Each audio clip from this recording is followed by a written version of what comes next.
Hello my lovely friends, Nicole here, and I'm going to give my first tutorial on HDR photography.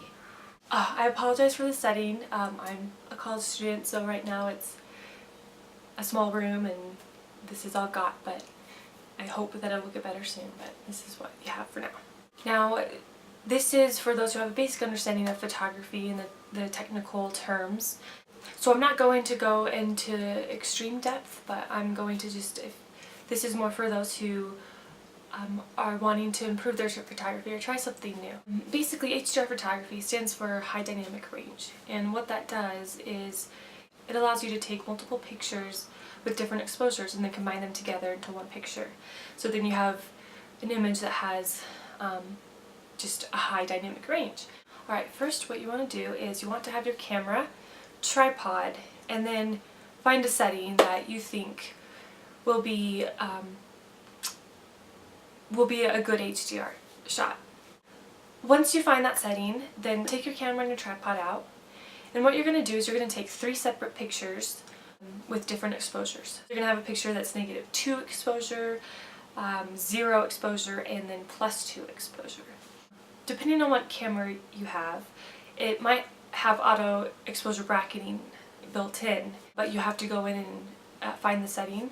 And I recommend, since all cameras are different, I recommend looking at your camera manual and searching for bracketing, exposure bracketing, AEB, auto exposure bracketing. Try one of those and see if it'll work. And if not, then you can do it manually and that's fine. But if you're serious about it, then I would suggest looking that up.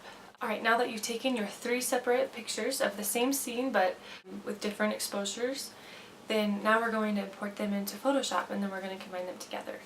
And I will show you how to do that on the computer. Okay, now that you've taken your pictures, let's pull them into Photoshop.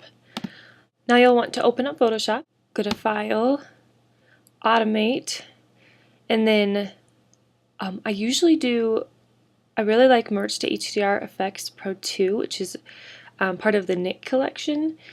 I highly recommend that, but if you don't have that, then you can just do Merge to HDR Pro, and that's fine. And then it'll come up with this box, and you're going to browse, and you'll want to find your 3 pictures that you took. Alright, I picked my 3 photos that I'm going to use. You'll press open, and then the 3 will show up right here, and then you're going to press OK. And make sure that Attempt to automatically align source images is selected. And then we'll just wait for that to come up. Okay, now once that's loaded, then this is going to pop up, and this is just the screen to, you can adjust these settings. I usually just play around with them and kind of see what they do until I have something that I like. Oh, I see, I don't like that, so I'm just going to undo that. In fact, I'll probably bring that exposure. Once you find something that you like, you'll press OK. And then wait for this to load. Alright, once that's loaded, then you have your picture right here. And if you come to your layers, see it's flattened into one picture. What I like to do is I usually will make some adjustments. I'll increase the vibrance as well as the saturation. And then I also like to play around with curves a little bit.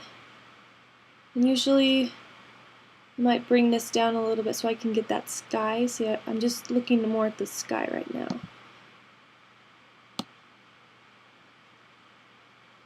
See, now I can kind of adjust that. However, the best is to, on the layer mask for the curves layer, grab your brush tool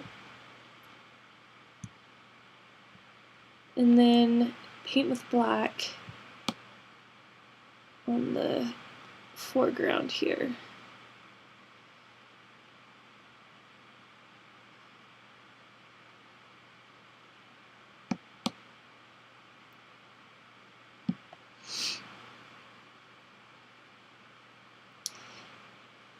Then I might come up to adjustments and maybe bring the contrast up a bit.